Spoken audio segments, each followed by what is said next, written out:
It's 240 feet wide, 360 feet long, and holds over 12 million gallons of water. This is the MASC, the Maneuvering and Seakeeping Basin at the Naval Surface Warfare Center at Carderock.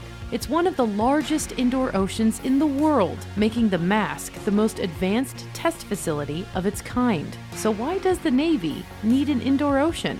The truth ripples in these dimly lit, somewhat mysterious waters. I can honestly say this is a world-class facility. It's one of the largest basins of its type in the world.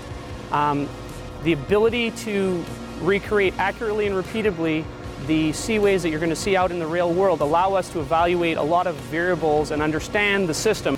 That's a big important part of what we do here, is the ability to figure out why things are the way they are, to be able to design around them or understand where the system works together to allow us to improve the system's performance. So this wave pool is called the MASC, the Maneuvering and Seakeeping Basin. And so in this pool has the capability to simulate ocean waves. And so what we actually do is we'll put a scale model of a Navy vessel, whether it's been built already or it's something that they're planning to build, and actually test it before they actually build the real ship. So that way the Navy can then get some feedback on what design they're using and make any adjustments that they might need. How does it work? How does it work? So you've got 216 individual finger-like paddles, and they push on the water like this, like piano keys. And what it does is then it creates different kinds of ocean waves. There are many different kinds of waves. Waves are different in different parts of the world, and they're different depending on whether you're close to shore or away from shore, whether you're in a storm or not.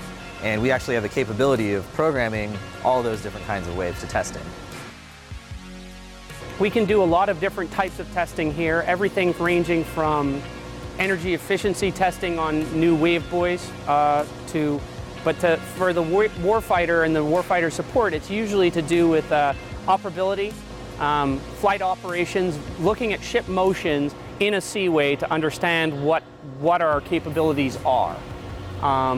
Also, we do assist in initial design as well, assisting with making sure that the system works up to the performance specification that we paid for as the Navy.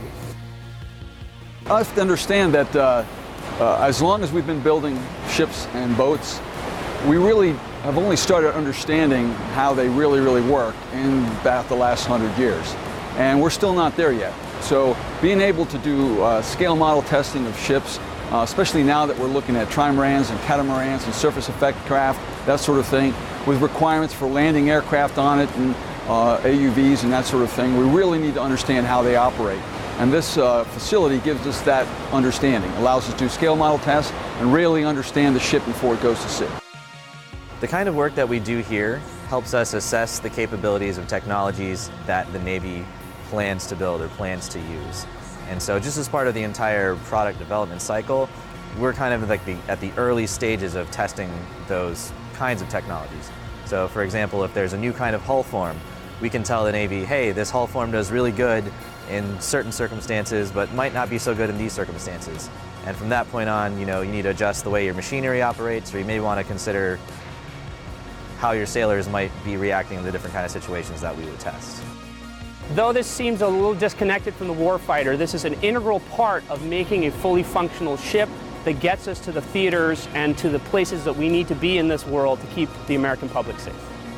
We can nail at scale the conditions all over the world. So it's not just that we can do some kind of rote sea states. We can actually do the kind of seas they can expect in the North Atlantic and the South Pacific, in littoral areas, that sort of thing. So that's what gives us a real leg up. It's not just some generic sea condition, but the specifics of where they're going to be operating.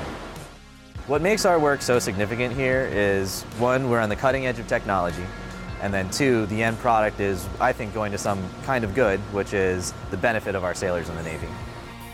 Research and development for both the Navy enterprise, but really for the country as a whole, is a critical thing.